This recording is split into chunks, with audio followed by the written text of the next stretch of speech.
സ്വാഗതം. ബീഹാറിൽ ഈ വർഷാവസാനം ഇലക്ഷൻ വരാനിരിക്കെ വമ്പൻ രാഷ്ട്രീയ നീക്കങ്ങളാണ് ബീഹാറിൽ അരങ്ങേറുന്നത്.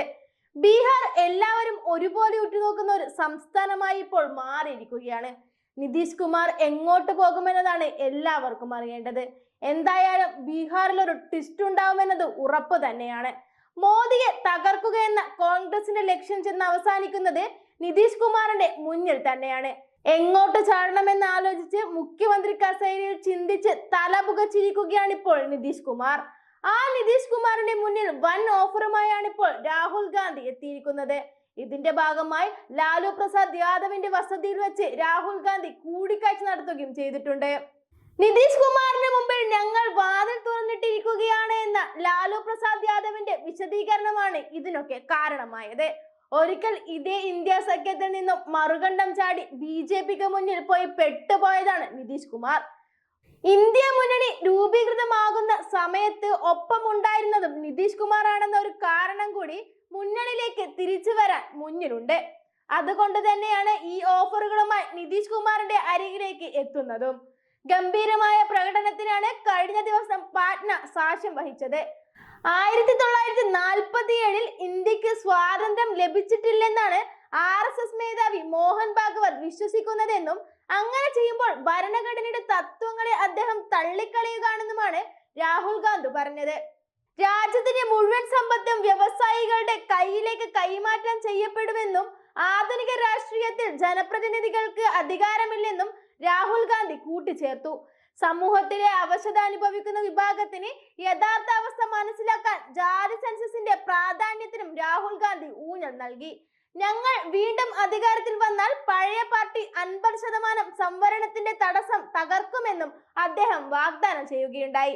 ആ വീഡിയോ ദൃശ്യങ്ങളിലേക്ക് കടക്കാം. രാഹുൽ ഗാന്ധി जिंदाबाद, राहुल गांधी जिंदाबाद। अब मैं देखिए यार सामने से हट जाइए, फोटो भी आने दीजिए।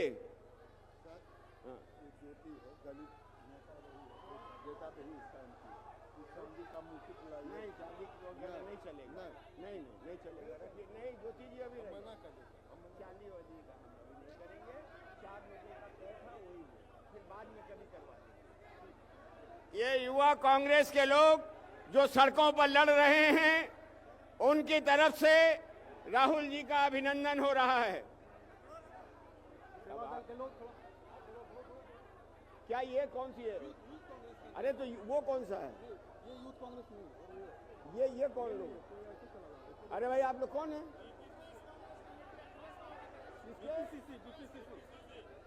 ये नेम तय नहीं था ये।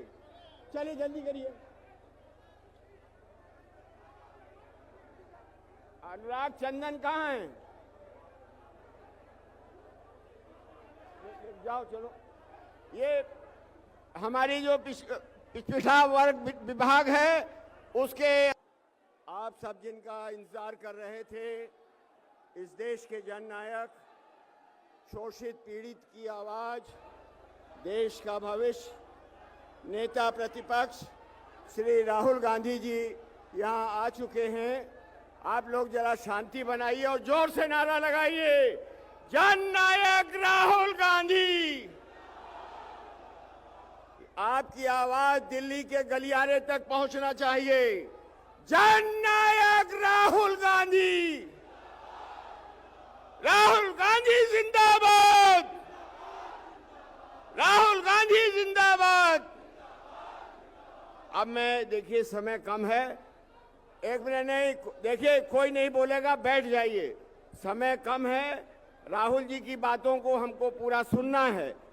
अभी मैं प्रदेश के अध्यक्ष और हमारे विधायक दल के नेता और विधान परिषद के हमारे नेता उनसे कहेंगे कि तुरंत तत्काल जो है स्वागत करें। अखिलेश जी, मदन मोहन जी, शकील भाई, जल्दी जल्दी जल्दी।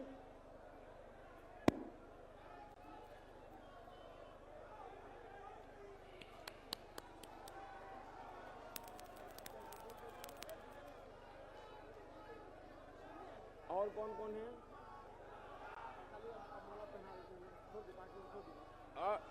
ये सब लोग मिलके जो बिहार का मखाने की माला माननीय राहुल गांधी जी को पहनाई जा रही है।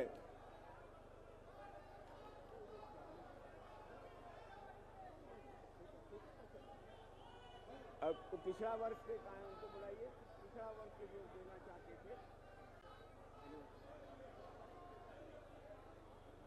ये अनुराग चंदन जी, ये जो युवा कांग्रेस के हमारे साथी हैं जिन्होंने बर्बर लाठी को झेला है, ये है मखाने की माला।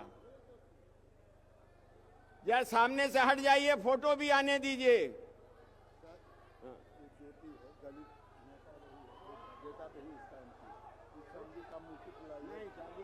नहीं चलेगा, नहीं चलेगा, नहीं ज्योति जी अभी मना कर दो, हम चांदी वाली का नहीं करेंगे। 4 महीने का तय था, वही फिर बाद में कभी करवा देंगे। ये युवा कांग्रेस के लोग जो सड़कों पर लड़ रहे हैं, उनकी तरफ से राहुल जी का अभिनंदन हो रहा है। क्या ये कौन सी है? अरे तो वो कौन सा है? ये यूथ कांग्रेस नहीं। ये कौन लोग? अरे भाई आप लोग कौन है?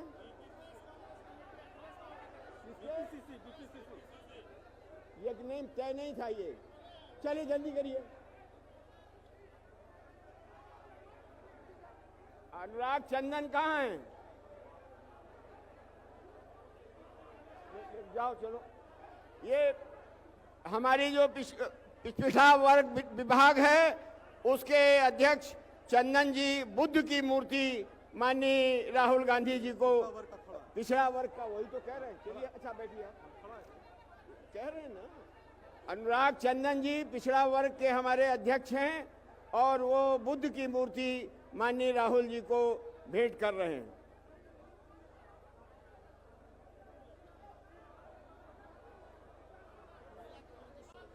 महिला कांग्रेस भी हमारी बहुत संघर्षशील है।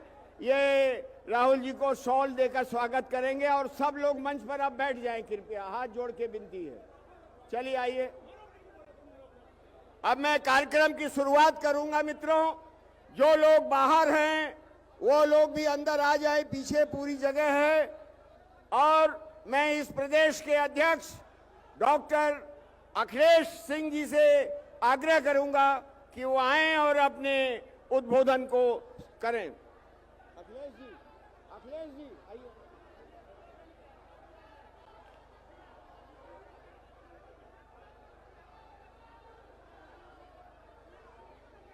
राहुल गांधी जिंदाबाद, राहुल गांधी जिंदाबाद, जिंदाबाद जिंदाबाद। प्रकाश जी, अखिलेश प्रसाद सिंह जी, शकील अहमद खान जी,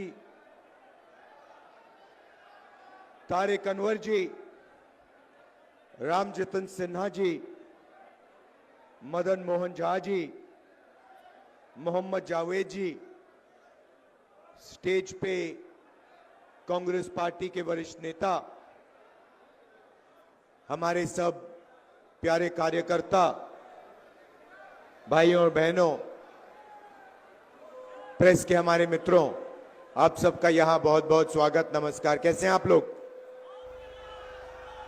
मूड ठीक है? अच्छा है मूड?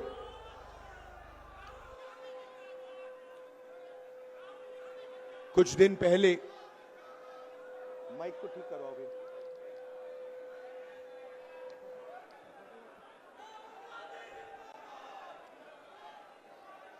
कुछ दिन पहले दिल्ली में कांग्रेस हेडक्वार्टर्स का इनॉग्रेशन हुआ और वहां मैंने देश की स्थिति पर, देश की सिचुएशन पर भाषण दिया और वहां मैंने कहा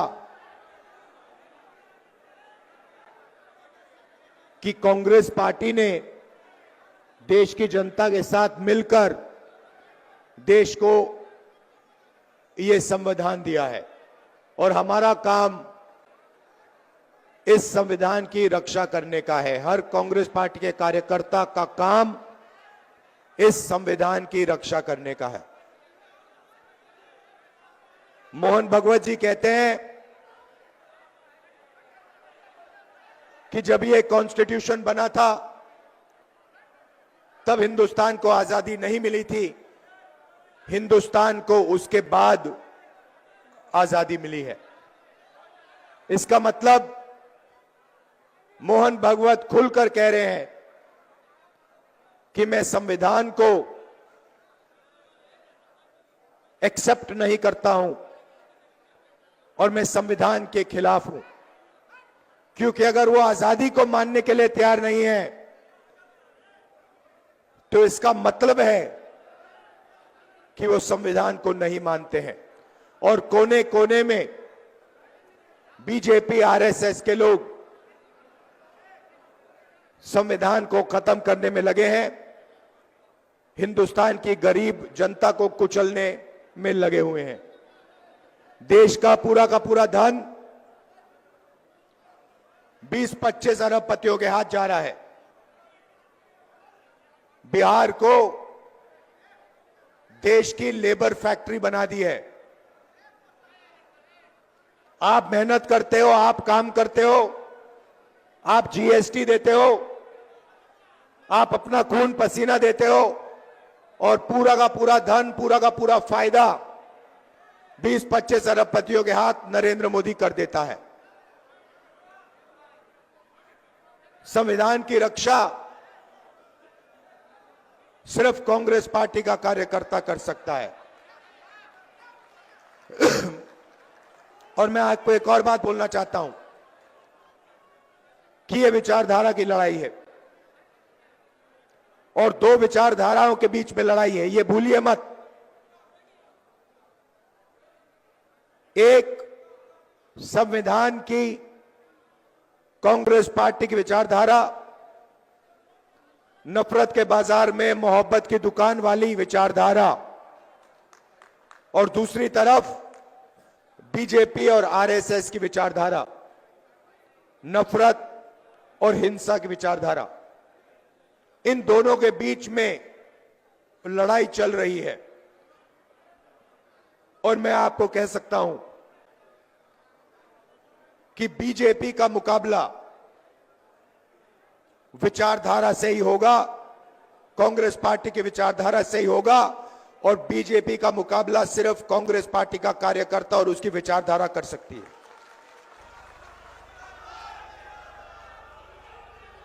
मैंने अपने भाषण में महाराष्ट्र के बारे में बोला।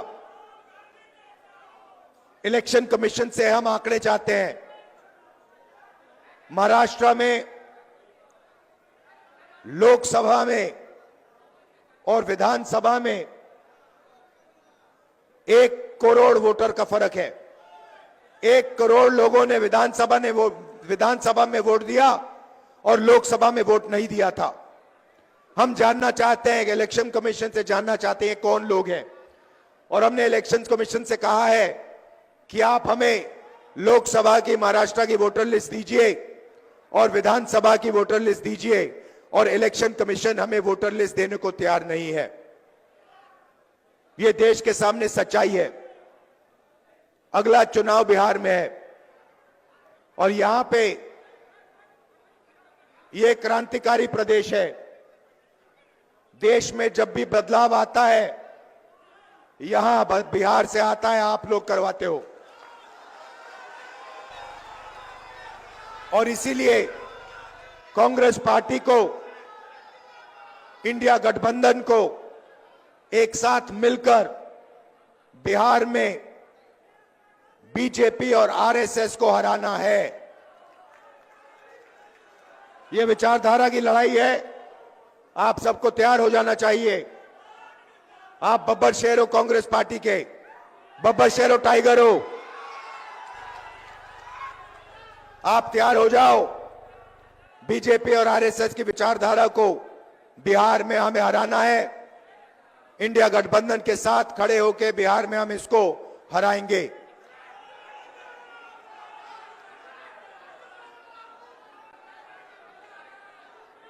आप सब विचारधारा आपके खून में है, आपके डीएनए में है, आपको बताने की भी जरूरत नहीं है। आपने इतने प्यार से मेरा स्वागत किया। आप 24 घंटा कांग्रेस पार्टी की विचारधारा के लिए लड़ते हो। आप 24 घंटा आरएसएस बीजेपी के खिलाफ लड़ते हो और आप डरते नहीं हो। इसके लिए मैं आपको दिल से धन्यवाद करना चाहता हूं। बिहार पेपर लीक का सेंटर हो गया है। यहां पे पूरा शिक्षा का सिस्टम पूरा का पूरा बिक गया है।